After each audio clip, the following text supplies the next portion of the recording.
चला, पाहता पाहता नवरात्र संपली, विजयादशमी, दसरा समोर आहे. एक जस्ट रिमाइंडर, 9 दिवस झाले शक्तीची उपासना केली, देवीची आपण उपासना केली.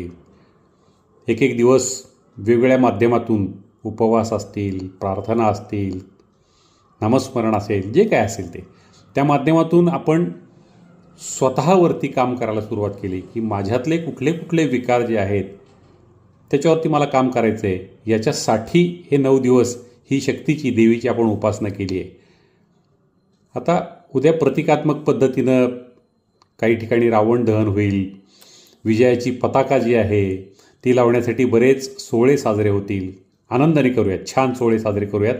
पण एक रिमाइंडर आपल्या स्वतःसाठी देऊयात की या निमित्ताने माझ्यातले कुठले विकार मी कमी करायला सुरुवात केली आहे किंवा निघून गेलेत का. माझा रागवणारा जो क्रोध नावाचा जो विकार आहे, त्याचे एक तोंड आहे रावणाचं, ते काही कुठं नष्ट झालं आहे का या 9 दिवसामध्ये. मत्सर, त्याचं चांगलं तिचं चांगलं झालं, त्याने असं का केलं, हे जे काही द्वेष मत्सर आहे, या विकारांवर माझं काही कुठं काम झालं आहे का. या 9 दिवसाचा, या उपवासाचा जो फायदा घेऊन, मनन करून, आतमध्ये चिंतन करून काही बदल केला आहे का. नात्यांमध्ये काही थोडी सुधारणा झाली आहे का.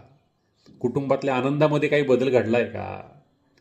या 9 दिवसातल्या या विकारांवरतं काम, क्रोध, मद, मोह, मत्सर, द्वेष वगैरे वगैरे जे काही सगळे विकार सांगितलेले आहेत, ती जी वेगवेगळी तोंडं सांगितलेली आहेत रावणाची, त्यातलं काय काय कमी झालं आणि मग खऱ्या अर्थानं मला विजयादशमी आता साजरी करायची आहे आणि एक समृद्धीचं, शांततेचं, आनंदाचं प्रतीक म्हणून एक सोनं वाटायचं आहे.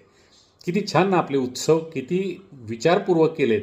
फक्त आपण ते लागू करूयात. आपल्या स्वतःसाठी नाही लागू केले तर एक तेवढा तो तात्पुरता सोहळा समारंभ होऊन जाईल आणि आपण मात्र तिथेच राहू.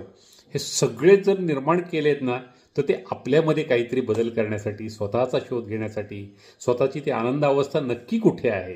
कारण सुख येणार आहे, दुःख येणार आहे, येणार काय नाही, सगळं चालणार. ऊन येणार, पाऊस येणार आहे, सगळं चालणार.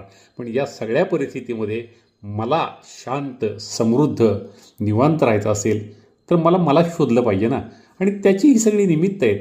म्हणून स्वतःच्या विकारांना या नवरात्रीमध्ये मी किती कमी केलं आहे का संपवलं आहे याचा आपण शोध घेऊयात आणि मस्त विजयादशमी साजरी करूयात. विजयादशमीच्या सर्वांना शुभेच्छा.